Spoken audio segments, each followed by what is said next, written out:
ಎಂದಿಗೂ ಶಾಲೆಯ ಮೆಟ್ಟಿಲು ಏರಲಿಲ್ಲ. ಪೆನ್ನು ಕೈಯಲ್ಲಿ ಹಿಡಿಯಲಿಲ್ಲ. ಹೆಸರು ಬರೆಯಲು ಬರಲಿಲ್ಲ. ಆದರೆ ಅವರ ಜೀವನವೇ ಪಾಠವಾಯಿತು.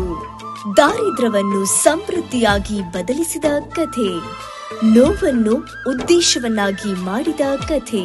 ಕಲಬುರಗಿ ಜಿಲ್ಲೆ ಆಳಂದ್ ತಾಲೂಕಿನ ರುದ್ರವಾಡಿ ಗ್ರಾಮದಲ್ಲಿ ಡಿಕ್ಕಿ ಎಂಬ ಒಂದು ಸುಸಂಸ್ಕೃತ ಕುಟುಂಬದ ಶ್ರೀಗಿರಿ ಮಲ್ಲಪ್ಪ ಹಾಗೂ ಶ್ರೀಮತಿ ರೇವಮ್ಮ ದಂಪತಿಗೆ 5 ಜನ ಗಂಡು ಮಕ್ಕಳು.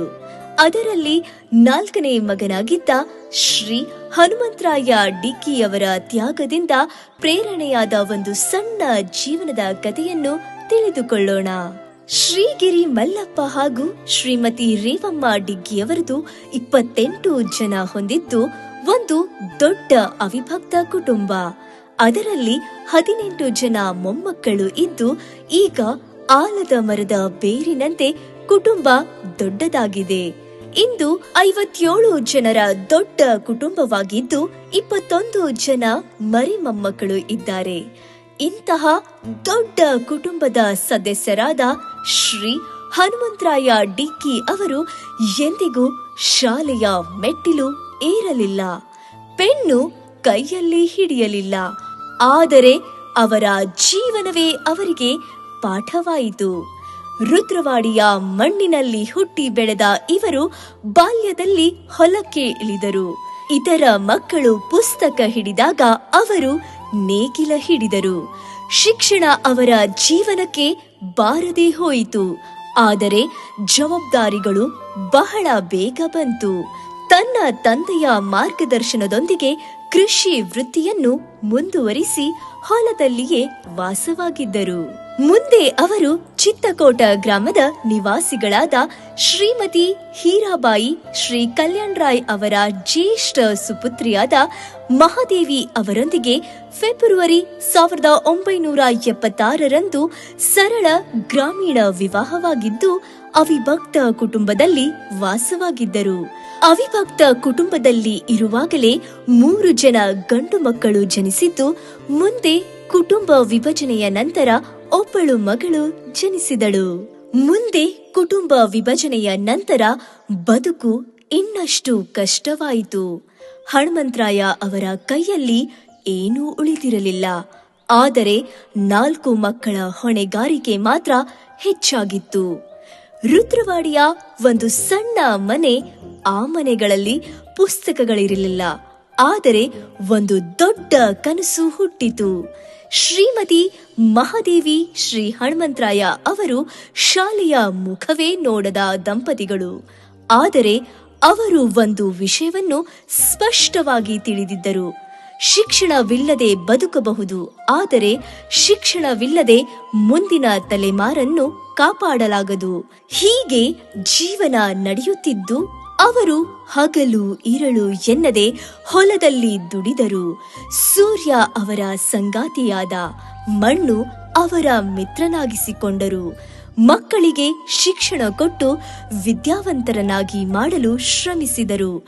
ಮಕ್ಕಳ ಲಾಲನೆ ಪಾಲನೆಯ ಜೊತೆಗೆ ದಿನನಿತ್ಯ ಹೊಲದಲ್ಲಿ ದುಡಿಯಬೇಕಾದ ಕಾರಣ ಊಟವನ್ನು ತಯಾರಿಸಿ ಬುಟ್ಟಿಯನ್ನು ಮುಚ್ಚಿಟ್ಟು ಹೋಗುತ್ತಿದ್ದರು.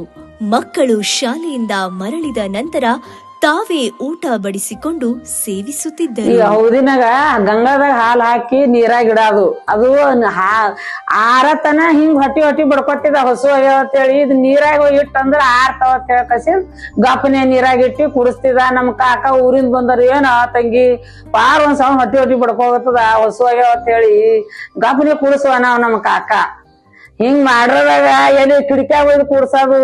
ಈ ಹಾಲ ಆರತನ ಕಿಡಿಕ್ಯಾಗ ಕುಂಡ್ರಿಸಿ ದಮ್ದೇವಪ್ಪ ತರ್ತಾ ಅಂತಿದ. ಶಿವನಿಂಗಪ್ಪ ಮಗ ಹೀಗೆ ನಮನ ಮಾಡ್ತಿದ. ಆಗಿನ ಕಾಲದಲ್ಲಿ ಸ್ವಂತ ಗ್ರಾಮದಲ್ಲಿ ಹೈಸ್ಕೂಲ್ ಇಲ್ಲದ ಕಾರಣ ಪಕ್ಕದ ಊರಿಗೆ ಹೋಗಬೇಕಾದ ಪರಿಸ್ಥಿತಿ ಇತ್ತು. ಮಳೆಯ ಋತುವಿನಲ್ಲಿ ಮಕ್ಕಳು ಹಳ್ಳ ಕೊಳ್ಳ ದಾಟಿ ಹೋಗಬೇಕಾದ ಸಂದರ್ಭದಲ್ಲಿ ಮಳೆ ಬಂದರೆ ಮಕ್ಕಳು ಹಳ್ಳವು ಇಳಿಯುವವರೆಗೆ ಮನೆಗೆ ಬರುವ ಹಾಗೆ ಇರಲಿಲ್ಲ. ಇಂತಹ ಸಂದರ್ಭದಲ್ಲಿ ಆ ತಂದೆ ತಾಯಿಯು ಹಳ್ಳದ ಈ ಬದಿಗೆ ಬಂದು ಮಕ್ಕಳಿಗೋಸ್ಕರ ಎಷ್ಟೋ ಸಾರಿ ಕಾದಿದ್ದು ಉಂಟು.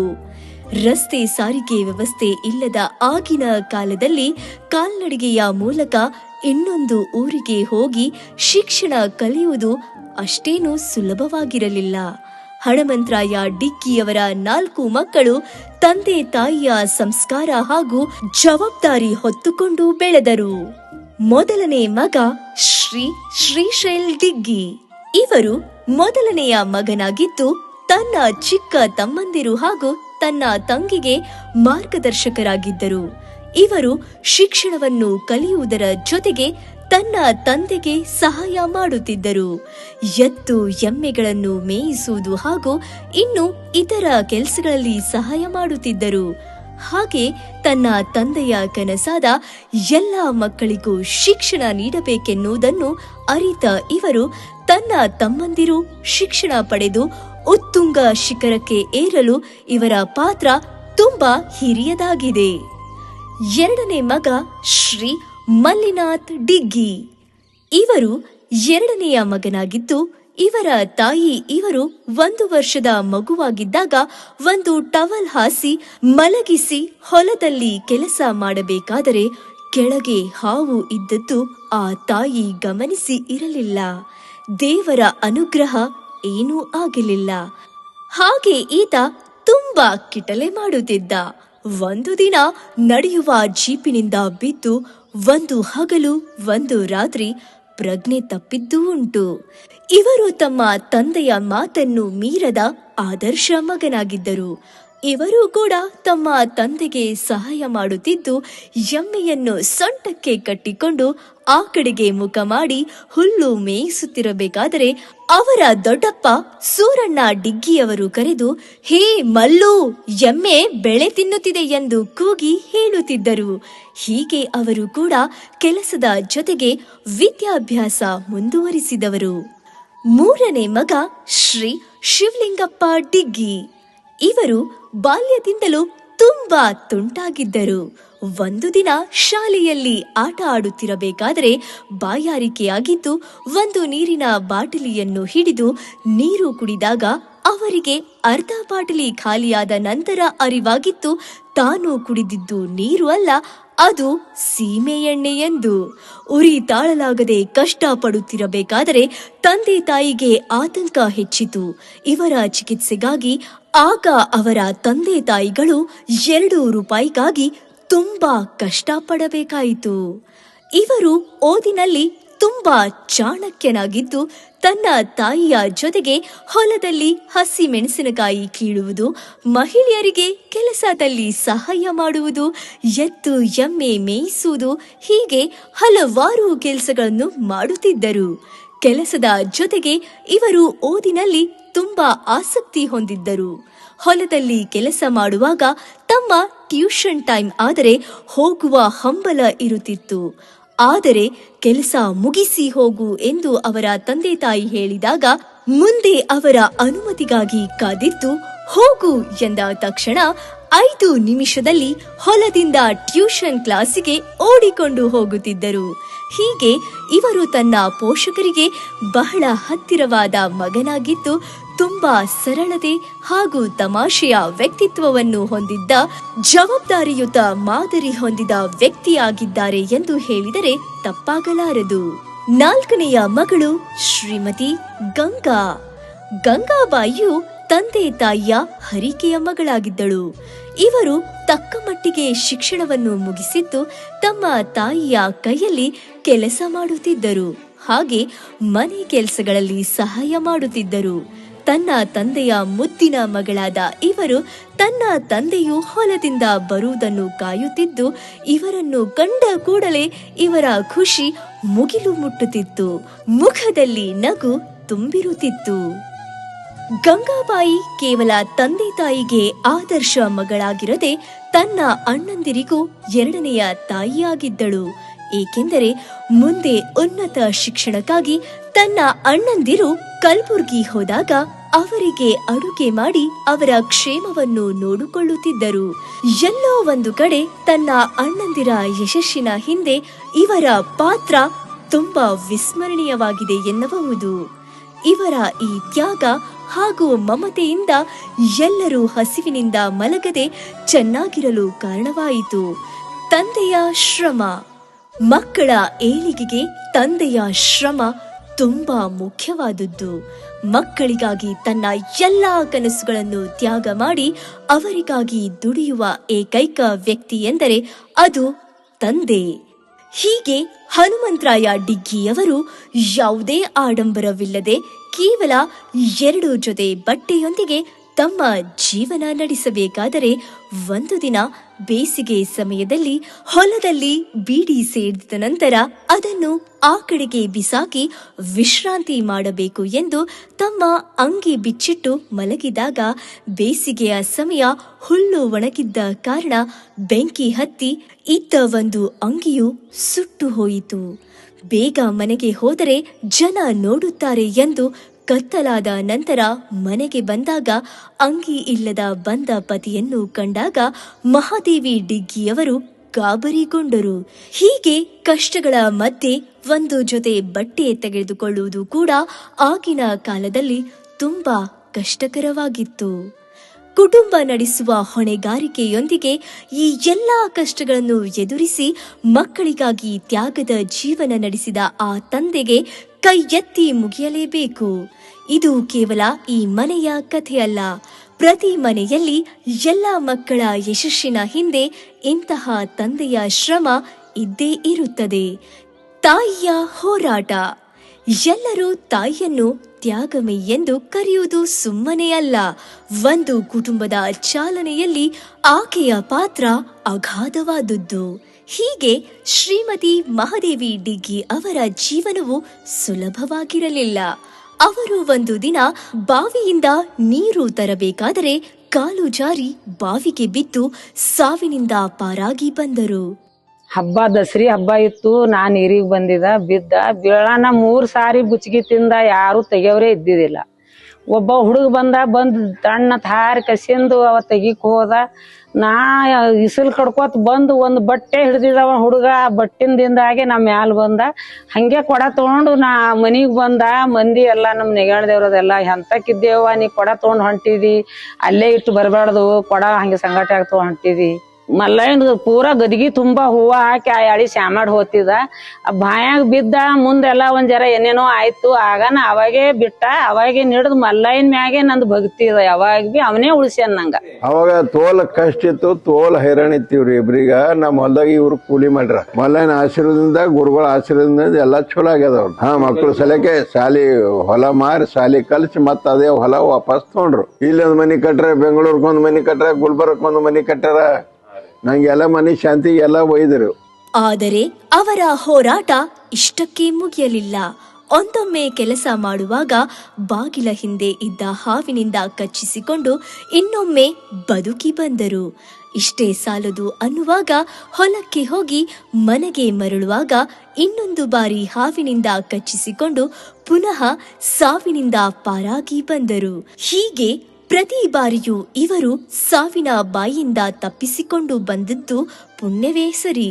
ಮತ್ತೆ ಮಕ್ಕಳಿಗೆ ತಾಯಿಯ ಮಡಿಲು ಗಟ್ಟಿಯಾಗಿತ್ತು ಎಂದರೆ ತಪ್ಪಾಗಲಾರದು. ಮಕ್ಕಳಿಗಾಗಿರ್ರಿ ರೊಟ್ಟಿ ಮಾಡ್ಬೇಕು. 4 ಸೇರಿ ನಿಂಡಿ, ಚಜ್ಜಿ ರೊಟ್ಟಿ, ಜೋಳದ ರೊಟ್ಟಿ ಏನ್ ಕಟ್ಟಬೇಕು ಏನು ಆಕಿ ದುಡಿದಿ ಮಾಡ್ಯಾರ. 4 ಮಕ್ಳಿಗೆ ತಗೊಂಡು ದುಡಿದಿ ಬೆಳಗನ ಮಾಡ್ಬೇಕು, ಹೊತ್ತು ಅಡಿಗೆ ಹೋಗ್ಬೇಕು. ಅವ್ರಂಗ ಮಾಡ್ಬೇಕಂದ್ರ ಯಾರ್ದಿಂದ ಆಗಿಲ್ರಿ. ಮಾಡೋದಕ್ಕ ಸಾರ್ಥಕ ಆಗ್ಯದ್ರಿ ಇವ್ರದ್ದು. ಒಂದ್ ದಿನ ರೀ ಕೆಲ್ಸಕ್ಕ ನಾ ಮಾಡ್ದ ಅನ್ನೋದಿಲ್ಲ. ಹೊಲಕ್ ರೊಟ್ಟಿ ಒಯ್ಬೇಕಂದ್ರ 4 ಮಂದಿ ದಕ್ಬೇಕ್ರಿ. ಮತ್ ಅವ್ರ ಉಂಡಿ ಮತ್ ಕೆಲ್ಸ ಮಾಡೋ ಹೊಲ್ದಂದ್ ಆಯ್ತಂದ್ರ ಮತ್ ನಾವೀ ಬರ್ತೀನಿ ಅಂದ್ರೆ ಗೂಡು ಮುಡ್ಲಿಕ್ ಬಂದಾರ ನೋಡ್ರಿ. ಈ ಎಲ್ಲಾ ಪರೀಕ್ಷೆಗಳ ಮಧ್ಯೆ ಆ ತಾಯಿಯು ಎದೆಗುಂದದೆ ಎಲ್ಲಾ ಕಷ್ಟಗಳನ್ನು ಎದುರಿಸಿ ಮಕ್ಕಳ ಪಾಲಿಗೆ ತ್ಯಾಗಮಯ್ಯಾದಳು. ಆಕೆ ಕೇವಲ ಮನೆ ಕೆಲಸಗಳಲ್ಲಿ ಅಲ್ಲದೆ ಹೊಲದ ಕೆಲಸಗಳಲ್ಲಿಯೂ ಸಹ ಕಷ್ಟಪಟ್ಟು ದುಡಿದದ್ದು ಮಕ್ಕಳು ಸಾಧನೆಯ ಶಿಖರಕ್ಕೆ ಏರಲು ಸಾಧ್ಯವಾದದ್ದು. ಶಿಕ್ಷಣಕ್ಕಾಗಿ ತ್ಯಾಗ. ಜೀವನ ಓಡುತ್ತಿತ್ತು. ಆದರೆ ಸಮಯ ಇವರಿಗೆ ಇನ್ನೊಂದು ಸವಾಲು ನೀಡಿತು. ಅದು ಹಣದ ಹೋರಾಟವಾಗಿತ್ತು. ಮಕ್ಕಳು ಈ ಎಲ್ಲಾ ಕಷ್ಟಗಳ ಮಧ್ಯೆ ಚೆನ್ನಾಗಿ ಓದಿ 10ನೇ ತರಗತಿಯನ್ನು ಪಾಸ್ ಮಾಡಿ ಒಳ್ಳೆಯ ಅಂಕಗಳೊಂದಿಗೆ SBR ಕಾಲೇಜಿನಲ್ಲಿ ಪ್ರವೇಶ ಪಡೆದರು. ಆ ಸಂದರ್ಭದಲ್ಲಿ ಚಿತ್ತಕೋಟ ಗ್ರಾಮದ ಕಲ್ಯಾಣಪ್ಪ ಅಜ್ಜ ಅವರು ತನ್ನ ಅಳಿಯನಾದ ಹಣಮಂತರಾಯ ಡಿಗ್ಗಿ ಅವರಿಗೆ ಒಂದು ಮಾತನ್ನು ಹೇಳಿದರು. ನಿನ್ನ 3 ಜನ ಮಕ್ಕಳಲ್ಲಿ ನಿನ್ನ 2ನೆಯ ಮಗ ಮಲ್ಲಿನಾಥನ್ನು ನಿನ್ನ ಕೈಯಲ್ಲಿ ಕೃಷಿ ಕೆಲಸಕ್ಕಾಗಿ ಇಟ್ಟಿಕೋ, ನಿನಗೂ ಸಹಾಯವಾಗುತ್ತದೆ. ಇನ್ನು 2 ಮಕ್ಕಳಿಗೆ ಓದಿಸು ಎಂದು ಹೇಳಿದರು. ಅದಕ್ಕೆ ಅವರು, ಇಲ್ಲ ಮಾವ ಅವ್ರೆ, ನಾನು 2 ಮಕ್ಕಳಿಗೆ ಓದಿಸಿ ಇವನಿಗೆ ಓದಿಸದಿದ್ದರೆ ಮುಂದೆ ಆತ ದೊಡ್ಡವನಾಗಿ ನನಗೆ ಏಕೆ ಓದಿಸಲಿಲ್ಲ ಎಂದು ಕೇಳಿದರೆ ನಾನು ಏನು ಹೇಳಲು ಆಗುವುದಿಲ್ಲ.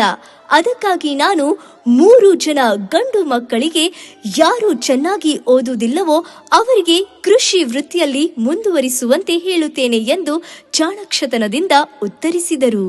ಹೀಗೆ ಮುಂದೆ ಮಕ್ಕಳು ಚೆನ್ನಾಗಿ ಓದಲು ಪ್ರಾರಂಭಿಸಿದರು. ಇದು ಶಿಕ್ಷಣಕ್ಕಾಗಿ ಹೋರಾಟದ ವರ್ಷಗಳಾಗಿದ್ದವು. ಹಾಗೆ ಆ ತಂದೆ ತಾಯಿಗೆ ಹಣವನ್ನು ಹೊಂದಿಸಲು ಪಡಬಾರದ ಕಷ್ಟಗಳ ಪಟ್ಟ ಸಮಯವಾಗಿತ್ತು. ಕಾರಣ ಆಗಿನ ಕಾಲದಲ್ಲಿ ಕೃಷಿ ಭೂಮಿಯು ಅಷ್ಟೇನೂ ಬೆಳೆಯುತ್ತಿರಲಿಲ್ಲ. ಅದಕ್ಕಾಗಿ ಮಕ್ಕಳ ಓದಿಗಾಗಿ ಅವರು ಹಲವಾರು ಹೋರಾಟಗಳನ್ನು ಮಾಡಬೇಕಾಯಿತು.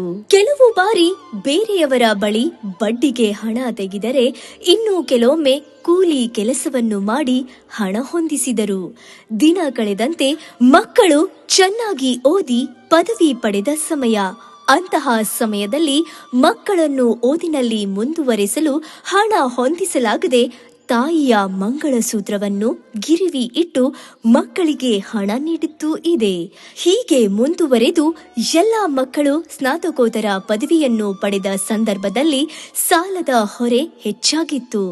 ಸಾಲ ಕಟ್ಟಲಾಗದೆ ಮಕ್ಕಳ ವಿದ್ಯಾಭ್ಯಾಸ ಮುಂದುವರಿಸಲು ಹಣಮಂತರಾಯ ಡಿಗ್ಗಿಯವರು ತಮ್ಮ ಜೀವನಕ್ಕಿಂತ ಹೆಚ್ಚಾಗಿ ಇಷ್ಟಪಡುತ್ತಿದ್ದ 2 ಎಕರೆ ಜಮೀನನ್ನು ಮಾರಬೇಕಾಯಿತು.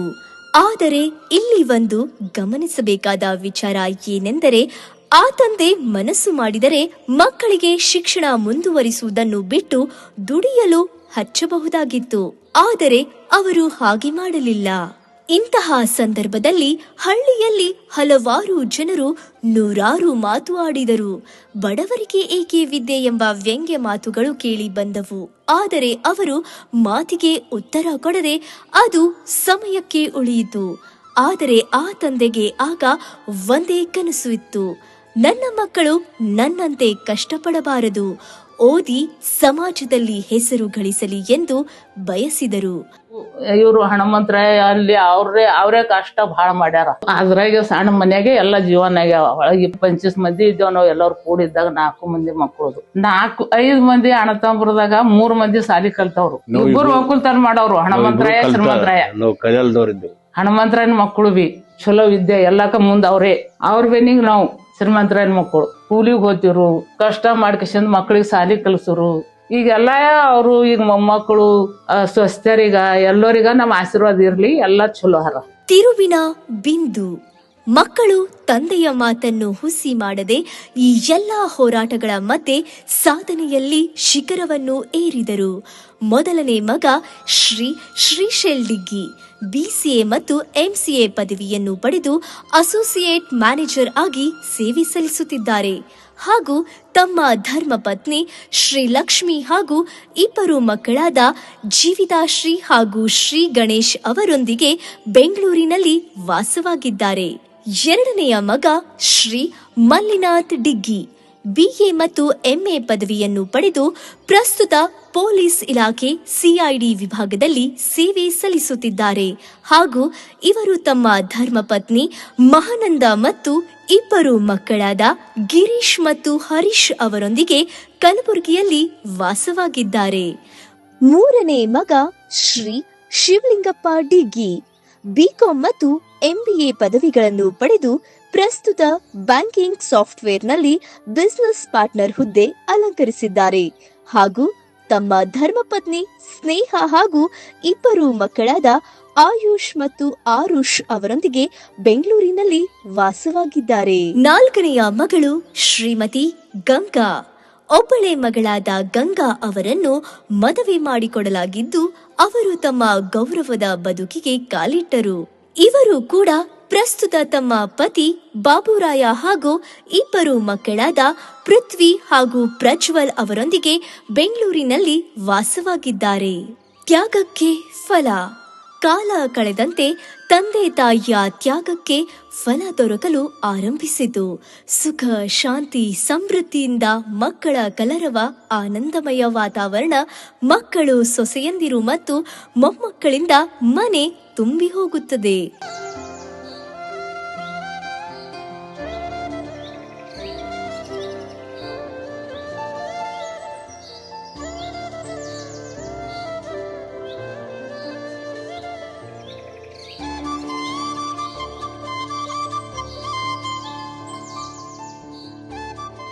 ಇಂದು ಮನೆಗಳಿವೆ, ಸಂತೋಷವಿದೆ, ಮಕ್ಕಳ ಯಶಸ್ಸು ಇದೆ.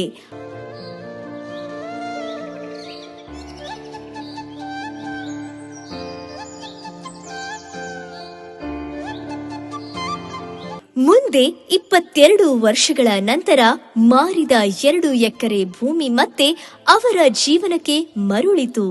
ಆದರೆ ಅದು ಕೇವಲ ಭೂಮಿಯಲ್ಲ, ಅದು ಅವರ ತ್ಯಾಗಕ್ಕೆ ಬಂದ ಗೌರವವಾಗಿತ್ತು. ಆಯ್ತು, ಈಗ ಅದೇ ಹೊಲ ವಾಪಸ್ ತಗೊಂಡ್ರಾಗ ನಂಗೆ ಖುಷಿ ಆಗ್ಯದ. ಅವ ಕೊಟ್ಟವ ಬಿ ತಿರುಗಿ ಕೊಟ್ಟ, ಅದು ಒಂದು ಅವಂದೇ ಒಂದು ಉಪಕಾರ. ಆದರೆ ಅವರ ದೊಡ್ಡ ಸಾಧನೆ ಇದು ಅಲ್ಲ. ಅವರ ಸಾಧನೆ ಏನೆಂದರೆ ತ್ಯಾಗವನ್ನು ಪ್ರೇರಣೆಯಾಗಿ ಮಾಡಿದ್ದು, ಮೌನವನ್ನು ಪರಂಪರೆಯನ್ನಾಗಿ ಮಾಡಿದ್ದು, ಬಡತನದಿಂದ ಬೆಳಕಿಗೆ ದಾರಿ ತೆರೆದಿದ್ದು. ಅವರು ಪೆನ್ನಿನಿಂದ ಸಹಿ ಹಾಕಲಿಲ್ಲ, ಆದರೆ ತಲೆಮಾರಿನಿಂದ ತಲೆಮಾರಿನ ಭವಿಷ್ಯಕ್ಕೆ ಸಹಿ ಹಾಕಿದರು. ಇವರ ಕತೆ ನಮಗೆ ಹೇಳುವುದು ಒಂದೇ ಮಾತು. ಅದು ಏನೆಂದರೆ ಶಿಕ್ಷಣ ಓದಿಲ್ಲದಿದ್ದರೂ ಶಿಕ್ಷಣದ ಮೌಲ್ಯ ತಿಳಿದವರು ಜೀವನದ ನಿಜವಾದ ಶಿಕ್ಷಕರು. ಶ್ರೀಮತಿ ಮಹಾದೇವಿ ಶ್ರೀ ಹನುಮಂತರಾಯ ಡಿಗ್ಗಿ ಅವರ ತ್ಯಾಗದಿಂದ ಪ್ರೇರಣೆಯಾದ ಅಮರ ಕಥೆ. ಇವತ್ತೀಗ 50 ವರ್ಷ ಆಯ್ತು. ನಮ್ಗತಿ ನೋಡ್ರಿ, ಮಕ್ಕಳಿಗೆ ಹೇಳೋದು, ಸಸ್ಯರಿಗೆ ಹೇಳೋದು, ಮೊಮ್ಮಕ್ಕಳಿಗೆ ಹೇಳೋದು, ಎಲ್ಲರೂ ನಾವು ಹ್ಯಾಂಗ ಬಂದಿದ್ದೇವೆ ಹಂಗ ಕಡಿತನ ಇರ್ರಿ, ಚಂದ ಆಗ್ತದ. ಮುಂದೆ ನಿಮ್ಮ ಮಕ್ಕಳು ಬಿ ಹಿಗ್ಗಿಲಿ, ನಿಮ್ಮದು ಬಿ ಮಾಡ್ಲಿ. ಇಬ್ರು ಜೊತೆ ಇದ್ದೆವು, ಹಗಲು ರಾತ್ರಿ ಕೆಲಸ ಮಾಡಿದೆವು. ಹೊತ್ತೊಂಡಟ್ಟಿಗೆ ಅಡಿಗೆ ಮಾಡಿ, ರೊಟ್ಟಿ ಒಣಗಿ ಎಲ್ಲ ಮಾಡಿ, ಅವ್ರ ಸಂಗಟ ಹಿಂದೆ ಬೆಂದು ತೊಳೆದು ಕೆಲಸ ಮಾಡಿ, ಮಕ್ಕಳಿಗೆ ಏನೇನೋ ಥರ ಮಾಡಿ ಓದಿಸಿ, ಅವ್ರು ರೊಕ್ಕ ರೂಪಾಯಿ ಇಲ್ಲ ಅಂದ್ರೆ ಭೀ ಅವ್ರಿಗೆ ಕಲ್ಸೋದೆ, ಅವ್ರಿಗೆ ಓದಿಸೋದೆ, ಎಲ್ಲಿವರೆ ರೊಕ್ಕ ತೆಗ್ದೇ ನಾವು ಮಾಡೋದು. ನಾವು ಒಂದು ಟೇಮ್ ಬಂದಿತ್ತಂದ್ರೆ ನಮ್ಮ ಬಳಿ ಇದ್ದದ್ದು ಬಂಗಾರ ಒತ್ತಿಟ್ಟು ನಾನು ಸಾಲಿ ಕಲಿಸೋಕೆ ರೊಕ್ಕ ತಂದು ಸಂದಕಿನಾಗ 1 ಲಕ್ಷ ರೂಪಾಯಿ ಇಟ್ಟಂದ್ರೆ ವರ್ಷಿನ ತನ ತಿಂಗಳ 5-10 ಕೊಟ್ಟು ಸಾಲಿ ಕಲಿಸಿದ. ನನ್ನ ಮಕ್ಕಳಿಗೆ ಅಷ್ಟು ಕಷ್ಟ ಮಾಡಿ ನಾ ಮಾಡಿದ. ನನ್ನ ಮಕ್ಕಳು ಎಲ್ಲ ತಿರುಗಿಸ್ರು. ಈಗ ನಾನು ಭಾಳ ಖುಷಿ ಅಂದ್ರೆ